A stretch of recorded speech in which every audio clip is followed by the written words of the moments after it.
عظیم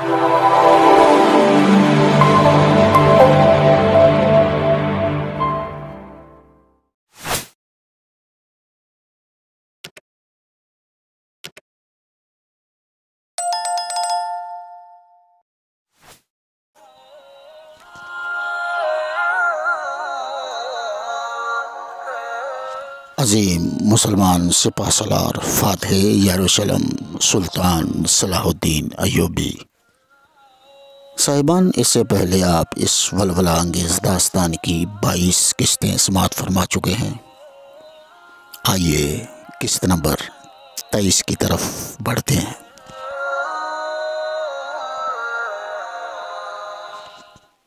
پھیکی چاندنی میں چند سائے رات بھر خندق کو پر کرتے اور چند سائوں سے خالی کرتے رہے۔ بالآخر برج منحوس سے دھوئیں اور غبار کے بادل اٹھے اور برج ٹوٹ کر گر گیا۔ اس طرح ملگجی شہر پناہ میں ایک بہت بڑا شگاف ہو گیا، جیسے چیونٹیاں اپنے شکستہ گھر کی مرمت کے لیے چوک در چوک اکٹھی ہو جاتی ہیں، اس طرح خستہ حال محصورین کا جم غفیر فصیل کے شگافوں کو پر کرنے کے لیے جمع ہو گیا۔ وہ پتھروں، لاشوں اور شکستہ منجنیکوں کی لکڑیوں کے انبار جمع کر کے تیزی سے مورچے بناتے اور مورچہ مکمل بھی کر نہ پاتے کہ گرد و غبار میں چھپے ہوئے عیسائی حملہ آور اچانک ٹوٹ پڑتے اور ان کے بنائے جانے والے ان مورچوں کو تہس نہس کر کے رکھ دیتے۔ ارل آف لیسٹر، شویگنی اور بشپ آف سالسبری عیسائی چھاپا ماروں کی رہنمائی کر رہے تھے۔ ان کے علم رفتہ رفتہ فصیل کے قریب پہنچ گئے تھے۔ وہ پتھروں کو پھلانگتے ہوئے تلواریں سونتتے دشمن پر ٹوٹ پڑتے اور دشمن کے پرخچے اڑاتے آگے بڑھتے چلے جاتے۔ ان کے خشک گلوں سے پرجوش نعروں کی آواز بلند ہو رہی تھی: یادگار مسیح، مزار مسیح۔ مسلمان تیر انداز بھاگ کر اونچی جگہوں پر چڑھ گئے اور حملہ آوروں کو نشانہ بنانے لگے۔ بالآخر عیسائی جانباز لڑتے بھڑتے گرتے پڑتے مورچوں پر قابض ہو گئے۔ وہ پشت با پشت کھڑے شمشیر زنی کے جوہر دکھاتے رہے، یہاں تک کہ چاروں طرف محافظین کی لاشوں کے پشتے لگ گئے۔ انہوں نے لاشوں کے انبار پر کھڑے ہو کر فصیل پر جھنڈا لہرا دیا۔ جو ہی جھنڈا بلند ہوا، دور سے فضا میں ایک پر مسرت نعرہ گونجا: انگلستان پر سینٹ جارج کی رحمت ہو۔ ایک جوشیلا نائٹ آگے بڑھا۔ یہ آبری کلیمٹ تھا۔ اس نے قسم کھائی تھی کہ یا تو آج اکا میں داخل ہو جاؤں گا یا اپنی جان دے دوں گا۔ وہ ترکوں کے خوفناک جوابی حملے میں مارا گیا۔ مسلمان سرفروش خنجروں اور ٹوٹی ہوئی تلواروں سے نصرانیوں پر ٹوٹ پڑے اور شگاف کو جس کے گرد دشمن جمع تھے دشمنوں سے صاف کر دیا۔ وہ شعلہ اندازوں کی آمد تک شگاف پر ڈٹے رہے۔ شعلہ اندازوں کی پچکاریوں سے یکدم مشعلوں کے سوتے پھوٹے اور نفط و آتش کا ایک سیلاب امڑ آیا، جس میں کئی حملہ آور جلس کر ہلاک ہو گئے۔ وہ حملہ آور جو دشمن کی شمشیر آبدار سے نہیں گھبرائے تھے، ان آتشی فواروں کے سامنے بے بس ہو کر رہ گئے۔ وہ تیزی سے پسپا ہوئے کئی خندق کے ملبے میں گرے اور کئی بلند فصیل سے گر کر مر گئے۔ اس طرح انگریزی فوج کو مار کر شگاف سے پیچھے دھکیل دیا گیا اور تھکے ماندے ترک خوشی سے دشمن پر آوازیں کسنے لگے۔ لیکن اس آتش باری اور جوابی حملے میں محصورین کی رہی سہی قوت بھی صرف ہو گئی۔ جمعہ 12 جولائی کو ایک تیراک دور ساحل پر پہنچا، اسے سلطان کے حضور میں پیش کیا گیا۔ وہ اکا کے امیروں کا پیغام لایا تھا۔ بہاؤالدین وضاحت کرتے ہوئے لکھتا ہے کہ خط سے ظاہر ہوتا تھا کہ محصورین کی قوت جواب دے چکی تھی، ان کے وسائل ختم ہو چکے تھے اور وہ چوڑے شگاف کی مدافعت کرنے سے قاصر ہیں۔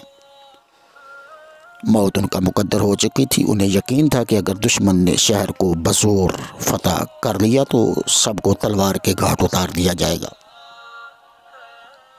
چنانچہ انہوں نے شہر کو دشمن کے حوالے کرنے کے لیے معاہدے کی قرارداد پیش کی۔ سلطان نے خط پڑھتے ہی امیروں کی مجلس سے مشاورت طلب کی۔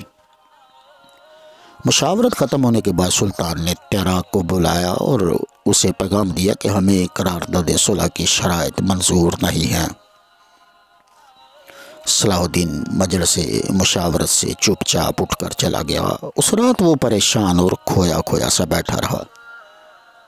یکدم سامنے فصیل پر روشنیاں جگمگا اٹھیں اور ہمیں دشمن کے پرچم لہراتے نظر آئے۔ فصیل پر صلیب نصب تھی۔ فصیل پر ایسی روشنی تھی کہ جس کے پیچھے خوشی کے آوازیں بلند ہو رہے تھے۔ عکا مفتوح ہو چکا تھا۔ صاحبان، عکا فتح کرنے کے بعد عیسائی فوج کا رنگ بدل گیا۔ موسم گرما کی چلچلاتی دھوپ میں مناجیک اور دبابے پابا بجولاں عفریتوں کی طرح میدان میں خاموش کھڑے نظر آتے۔ سپاہیوں نے مہینوں کی محنت شاکہ کے بعد اپنی سرہیں اتار پھینکی اور مزے کرنے لگے، جیسے کوئی تشنہ لب اور خستہ جان مسافر منزل پر پہنچ کر شام کے خنک سایوں میں مزے لے لے کر شراب پیے۔ ویسے ہی وہ آرام و عشرت کے لمحات کا اب لطف اٹھا رہے تھے۔ وہ اپنی پرانی قیام گاہوں میں منتقل ہو گئے۔ وہ دن بھر مسلمان اسیروں کا تماشا کرتے رہتے، جو پانی کی بالٹیاں اور برش لے کر گرجے کی دیواروں سے چونے کا پلستر دھو دھو کر صاف کرتے۔ یہ گرجا مسجد میں تبدیل کیا گیا تھا۔ اس کی دیواروں سے پلستر صاف ہوا تو پھر مسیحی اولیاء اور رسولوں کی رنگ برنگی شبیہیں نمودار ہو گئیں۔ شاید یہ تصویریں پلستر کے دبیز پردوں میں چھپی ہوئی عیسائیوں کی آمد کی منتظر تھیں۔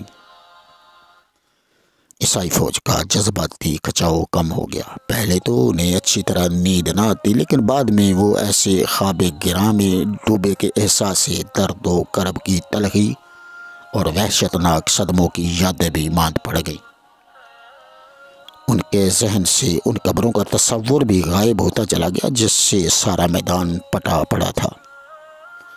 ان قبروں میں 3 فرما روا شہزادے، 6 بطریق، 40 کاؤنٹ، 500 امیر اور غالباً 80,000 عام سپاہی موت کی نیند سو رہے تھے۔ جبکہ اس حوالے سے مسلمان تذکرہ نگاروں کا اندازہ ہے کہ 1,20,000 عیسائی عکا کے میدان میں مارے گئے۔ عیسائیوں نے بڑی قربانیاں دے کر عکا فتح کر لیا تھا، البتہ ان میں یہ حوصلہ پیدا ہو گیا تھا کہ ہم فتح و کامرانی سے جلد ہمکنار ہونے والے ہیں اور ہمارے لیے یاروں شلم کی راہیں کھلنے والی ہیں۔ آرام و عیش کی فضا میں زرہ پوش سپاہی دوبارہ عام آدمی بن گئے۔ ان کی ذاتی خواہشات پلٹ آئیں اور شکایات کے دفتر دوبارہ کھل گئے۔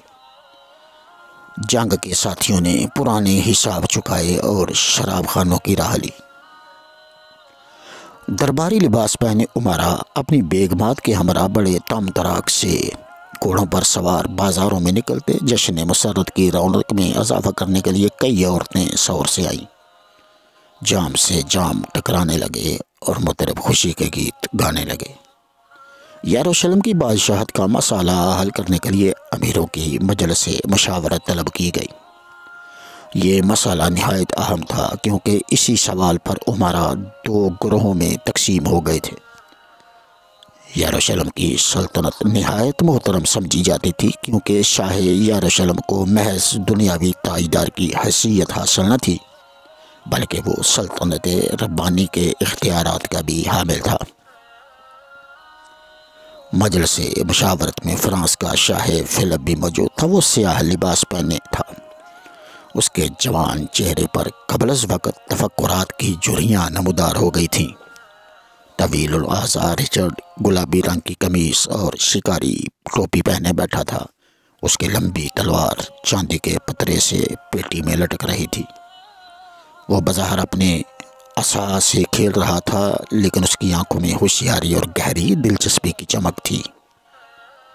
اس تنازع میں اپنی بات منوانے پر تلا ہوا نظر آتا تھا۔ اس کے پیچھے خاموش earl of Leicester, Henry count of Champion کھڑے تھے۔ موخر و ذکر دونوں بادشاہوں کا بانجا تھا، لیکن اس کے باوجود مفلس شخص تھا۔ تذکرہ نویسوں کے قول کے مطابق اسے 2 وقت کا کھانا بھی بڑی مشکل سے نصیب ہوتا۔ انگریز امراء کے ساتھ ٹیمپلر سردار سفید چوغے پہنے بیٹھے تھے۔ ان کے علاوہ بوسنگان خاندان کے 3 بھائی موجود تھے، یعنی نام نہاد بادشاہ گائی، جنگجو جعفرے اور کانسٹیبل کے عہدے پر فائز ایمیلرک۔ فرانسیسیوں کے حامیوں میں اہل پیزا کے علاوہ وہ امیر بھی تھے جنہوں نے جھگڑا کھڑا کیا تھا۔ ایک طرف گانٹ کا پورا اور ہٹ درم کاؤنٹ کانارڈ آف مانسٹریٹ پراسرار طور پر خاموش بیٹھا تھا۔ وہ اپنے فائدے کی طاق میں تھا اور بیچارے گائی کو ایک ذک تو یہ دے چکا تھا۔ یہ واقعہ پچھلے سال ہوا۔ گائی کی بیوی ملکہ سیبل نے کنارڈ کی چھاؤنی میں پناہ لی تھی۔ وہ قضائے الہی سے مر گئی۔ امیروں کی مجلس سے مشاورت طلب کی، جس نے متفقہ طور پر سیبل کی چھوٹی بہن ایزابیل کا حق تسلیم کر لیا اور اسے ملکہ بنا دیا گیا۔ یہ امر کنارڈ کو سخت ناگوار گزرا کیونکہ ایزابیل شادی شدہ عورت تھی۔ ہیمفرے ایٹورون سے اس کی شادی ہنگامہ خیز حالات میں کلا میں سر انجام پائی تھی۔ ہیمفرے نرم خو اور شاہانہ صفات سے عاری تھا۔ ایزابیل عنفوان شباب میں تھی اور اس کی عمر 20 سال تھی۔ وہ ہیمفرے سے والہانہ محبت کا دعویٰ کرتی اور اسے ہیمفرے کی جدائی ہرگز گوارا نہ تھی، لیکن کنارڈ نے ایزابیل کی محبت کو شکست دینے کی بھی تدبیر نکال لی۔ اس نے ایزابیل کی ماں اور چند کٹونیوں کو ایزابیل کے بہکانے پر مامور کر دیا۔ انہوں نے ایزابیل کے ضمیر میں یہ کانٹا چھبو دیا کہ یہ دراصل شادی جو ہوئی ہے ناجائز ہے، کیونکہ سن بلوغت کو پہنچنے سے پہلے یہ شادی ہوئی ہے۔ بالآخر ایزابیل ان کے دام تزویر میں پھنس گئی اور ارباب کلیسا نے اس کے عقد کو کالعدم قرار دے دیا۔ بس اب کنارڈ کے لیے راہ صاف تھی۔ اس نے فوراً ایزابیل سے شادی کر کے یروشلم کے تخت و تاج کا مطالبہ کر دیا۔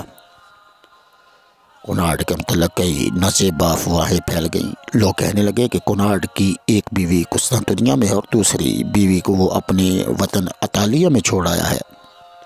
ایمبروز، جسے کنارڈ سے سخت نفرت تھی، یوں لکھتا ہے، کہتا ہے، اب اس نے تیسری شادی رچا لی۔ یہی وجہ ہے کہ بطریق اعظم نے بھی بلا تعامل کہہ دیا تھا کہ اس شادی سے خدا کو کیا سروکار۔ اس جاہ طلب اطالوی شہزادے نے لوگوں کی افواہوں اور شکایتوں کی ذرا بر بھی پرواہ نہ کی۔ گائی کے سورما بھائی جعفرے نے کنارڈ کو لڑنے کی دعوت دی، لیکن وہ صاف کنی کترا گیا۔ ٹیمپلروں کے سردار گائی کو تخت و تاج کا جائز وارث سمجھتے تھے۔ کنارڈ نے ان کی مجنونانہ مخالفت کو نیچا دکھانے کے لیے فلپ کی حمایت حاصل کر لی۔ اس نے شاہ فلپ کے مزاج میں اس قدر درخور حاصل کر دیا تھا کہ وہ اسے رچرڈ کے خلاف اکسانے میں کامیاب ہو گیا۔ اس کے اعماء پر فلپ نے رچرڈ سے جزیرہ قبرص کے نصف حصے کا مطالبہ کر دیا۔ لاؤبالی رچرڈ نے گائی کی اعانت کا بیڑا اٹھا لیا۔ چنانچہ اس نے اپنے حریف فلپ کو آدھا جزیرہ قبرص دینا منظور کر لیا، لیکن یروشلم کی بادشاہت کے تنازع میں فلپ کی ایک نہ چلنے دی۔ صلیبی جنگ سے دونوں بادشاہوں کی پنہا مخاصمت کی آگ اعلانیہ بھڑک اٹھی۔ رچرڈ متحدہ فوج کا سپہ سالار اعلیٰ بننے کا طلبگار تھا۔ اس سے دونوں کی باہمی مناقشت کی خلیج وسیع تر ہوتی گئی۔ امراء کی مجلس مشاورت میں یروشلم کی بادشاہت کے تنازع پر خوب لے دے ہوئی، کیونکہ عیسائیوں کی نظروں میں یروشلم کی تمام شاہی تمام اراضی اعزازات سے اعلیٰ تھی۔ بالآخر مخالف گروہوں میں ایک سمجھوتا طے پایا۔ زندگی بھر گائی یروشلم کا تاجدار رہے گا اور اس کی وفات کے بعد کنارڈ یا اس کا بیٹا تخت و تاج کے وارث بنیں گے۔ اور اگر کنارڈ گائی سے پہلے مر جائے تو شاہ رچرڈ بشرطے کہ وہ مشرق میں مقیم ہو اس کو مکمل اختیار ہوگا کہ وہ جیسے چاہے سلطنت کے آنے والے وقت کا فیصلہ کرے۔ یہ تھا مجلس مشاورت کا فیصلہ۔ اس فیصلے سے دو چیزیں واضح ہو گئیں کہ اب یروشلم کے امراء بادشاہ منتخب کرنے کے حق سے محروم ہو گئے ہیں اور بیلڈون اول کے زمانے کی روایت ختم ہو گئی ہے۔ دوسری بات یہ تھی کہ مشرقی سیاست میں مغربی سیاست کا دخل اور اثر شروع ہو گیا ہے۔ مجلس مشاورت کے معزز امیروں میں بیلین آف ایبلین اور ہیمفری آف ٹورون کے سوا کوئی بھی اولین صلیبی حملہ آوروں کی اولاد سے نہ تھا۔ ٹیمپلروں کو خاصا اقتدار حاصل تھا، لیکن اب زمام اختیار ان کے ہاتھوں سے نکل کر یورپ کے بادشاہوں اور طاقتور شہزادوں کے ہاتھ میں چلی گئی تھی۔ یورپی بادشاہ صلیبی محاربے کے حقیقی سردار اور قائد بن گئے تھے۔ مجلس مشاورت کے بعد فلپ نے اپنے فیصلے کا اعلان کیا۔ رچرڈ کی لاابالی حرکات سے اس کا پیمانہ صبر لبریز ہو چکا تھا۔ ڈیوک فلینڈرز کی موت سے فرانس میں اس کے اقتدار کے لیے رستہ صاف ہو چکا تھا، اس لیے اب وہ جلد از جلد فرانس پہنچنا چاہتا تھا۔ اس نے بیماری کا بہانہ کر کے فوری طور پر وطن واپسی کا اعلان کر دیا۔ فرانسیسی فوجوں کو یہ اعلان سخت ناگوار گزرا۔ کئی فرانسیسی امراء نے اس سے جنگ کے اختتام تک توقف کرنے کی درخواست کی، لیکن بے سود۔ البتہ اس نے نہایت معاملہ فہمی سے کام لیتے ہوئے اپنی فوج کے بیشتر تعداد ڈیوک آف برگنڈی کی زیر قیادت عکا میں چھوڑ دی، لیکن خود واپس چلا گیا۔ اس کی عجلت کا اندازہ اس امر سے ہو سکتا ہے کہ اس نے رچرڈ سے 2 تیز رفتار جہازوں کی فرمائش کرنے سے بھی گریز نہ کیا۔ اگرچہ فلپ کی واپسی رچرڈ کے لیے خطرہ سے خالی نہ تھی، لیکن پھر بھی وہ اول العزم جنگ آزما حرف حقائق زبان پر نہ لایا۔ البتہ اس نے امراء و اکابر کے روبرو فلپ سے حلف کی تجدید کرائی اور اس سے یہ عہد بھی لیا کہ میری غیر حاضری میں سرزمین انگلستان اور انگلستان کے حلیفوں کو کوئی نقصان نہیں پہنچے گا۔ شاہ فرانس نے بخوبی حلف اٹھایا اور بلا تردد 2 سال کے آخر تک حلف کو توڑ دیا۔ ایمبروز کے قول کے مطابق لوگ اسے دعائیں دینے کے بجائے اس پر لعنتیں بیچتے تھے۔ بہرکیف رچرڈ شیر دل خوش تھا۔ اب وہ صحت یاب ہو چکا تھا اور اس کے مضبوط جسم میں توانائی کی نئی لہر دوڑ رہی تھی۔ کسی امیر کو اس سے مزاحم ہونے کی جرأت نہ تھی اور ساری سرزمین فلسطین اس کے ارادوں کی جولان گاہ تھی۔ صرف کنارڈ رچرڈ سے تعرض کر سکتا تھا، لیکن اس میں بھی اعلانیہ مخالفت کا حوصلہ نہ ہوا اور وہ ذاتی مصلحت کی بنا پر واپس سور چلا گیا۔ جو مسلمان بطور یرغمال فلپ کے حصے میں آئے وہ انہیں بھی ساتھ لے گیا۔ پھر اس نے رچرڈ شیر دل کے بلاوے کی چنداں پرواہ نہ کی۔ حسن اتفاق یا سوء اتفاق سے اب صلیبی جنگ کی قیادت رچرڈ کے ہاتھوں میں تھی۔ اس کے بے پناہ عزم اور ولولے سے فوج میں جوش کی ایک نئی لہر دوڑ گئی۔ اس جوش و خروش کا پہلا مظاہرہ اسیران جنگ کے قتل عام کی صورت میں ہوا۔